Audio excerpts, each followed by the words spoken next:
Hi, I'm Andrew. And I'm Stacy, and welcome to our home studio that also happens to be our living room, gym, and office. It's no MassArt print studio, but we're making it work.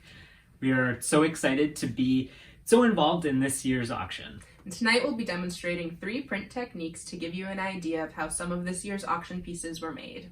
I'll be demonstrating how to print a woodcut. And I will be demonstrating how to print from lithography and intaglio plates.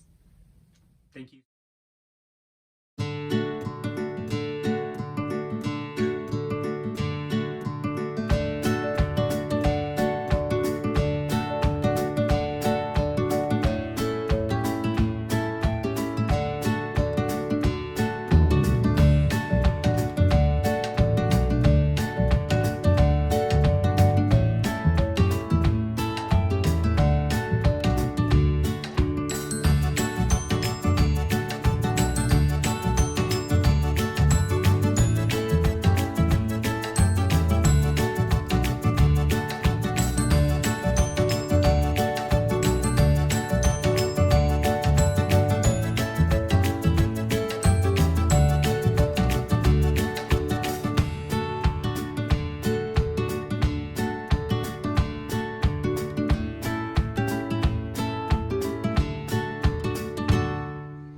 Alright, so relief is a very straightforward process. All you do is roll ink across the top of a surface. It's typically wood or linoleum.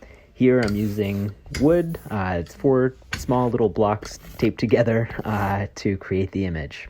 Spaces that have been carved away will show the paper, whereas the rest will print the ink. Put the rice paper on top, and then a layer of newsprint and chipboard to protect the roller on the press, and then run it through.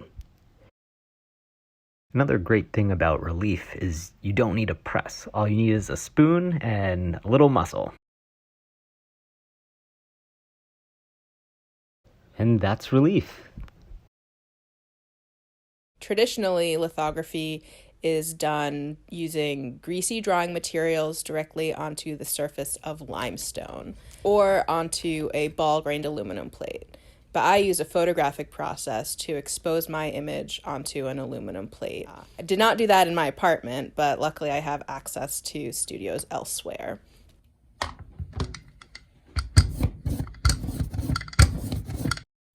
Now, lithography is a process that's totally based on the idea that grease and water don't mix. So the gum arabic I just put on the plate is going to make all of my non-image areas water-loving, meaning when I sponge the surface of my plate and then I dry sponge it so that the surface is just a little damp, all of the non-image areas are going to be holding onto water molecules and repelling my oil-based ink, so that the ink only sticks to my image area. I need to charge up my roller and ink up my plate a few times to build up that ink on the surface before I can print on the press.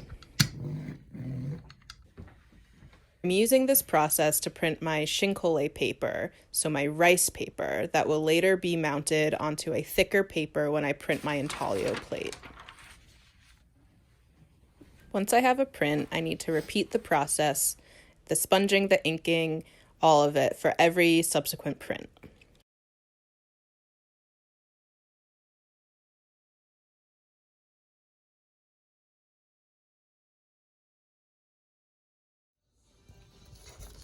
Now, once those prints have dried a little bit, I'm able to ink up my intaglio plate and combine them together on a new surface.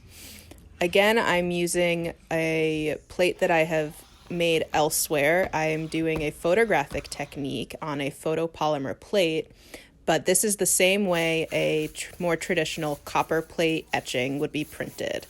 But rather than etching my metal in an acid bath, I am using a photographic process to expose my image onto my plate. You push all the ink into the grooves and wipe the surface clean with tarlatan, and then do a paper wipe with some clean newsprint. So unlike Andrew's relief block, I am printing all of the grooves and nooks and crannies in my plate instead of the surface layer.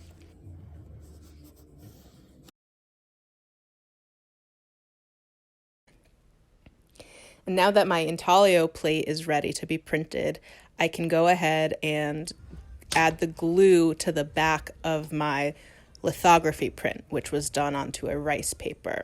I'm using Roll-Attack glue, which is a great option. It gives you about 10 minutes of working time. So I roll that evenly on the back of my rice paper, being careful not to shift it on my newsprint. No one wants to glue their print to their plate. Then I can carefully place my paper onto my plate and shift it to the press.